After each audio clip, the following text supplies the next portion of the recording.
পররাষ্ট্রমন্ত্রীকে যখন সাংবাদিকরা এই সংক্রান্ত প্রশ্ন করেছিলেন, তিনি বেশ সরাসরি উত্তর না দিয়ে অস্বস্তির সঙ্গে বলেছিলেন যে আমরা কি কেবলমাত্র চাইতে গেছি ভিক্ষার ঝুলি হাতে?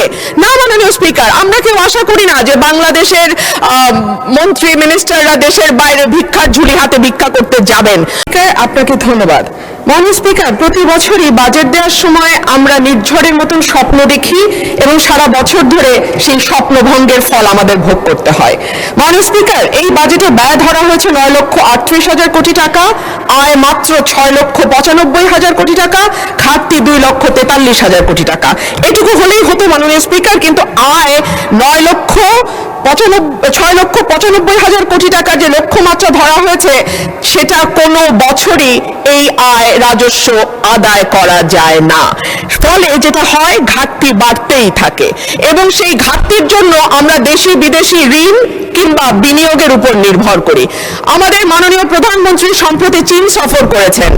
আমি আপনার মাধ্যমে মাননীয় স্পিকার, আমি জানতে চাই চীনের কাছ থেকে আমাদের ঋণের কোনো আশ্বাস আমরা পেয়েছি কিনা, পেয়ে থাকলে সেই ঋণের আশ্বাসের পরিমাণ কত, কিংবা বাংলাদেশে তারা কোনো বিনিয়োগ করবে কিনা এরকম কোনো আশ্বাস এসছে কিনা সেটাও আমি আপনার মাধ্যমে জানতে চাইছি।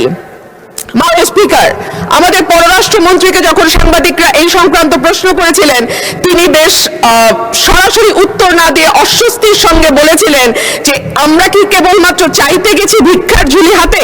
না মাননীয় স্পিকার, আমরা কেউ আশা করি না যে বাংলাদেশের মন্ত্রী মিনিস্টাররা দেশের বাইরে ভিক্ষার ঝুলি হাতে ভিক্ষা করতে যাবেন। তবে একই সঙ্গে বাস্তবতার ব্যাপারে চোখ বন্ধ করে থাকলেও তো হবে না, কারণ আমাদের ঘোষিত ঘাটতি হচ্ছে 2,43,000 কোটি টাকা এবং সেই একই সঙ্গে গত 4 বছর ধরে বাংলাদেশে চলমান উচ্চ মূল্যস্ফীতি, অর্থনৈতিক প্রবৃদ্ধির মন্থর গতি, বেসরকারি বিনিয়োগের স্থবিরতা, রাজস্ব আহরণে বড় ঘাটতি, খেলাপি ঋণের বৃদ্ধি, ব্যাংকের তারল্য সংকট, জ্বালানি সরবরাহে অব্যাহত সীমাবদ্ধতা ইত্যাদির মুখোমুখি চলছি আমরা। সুতরাং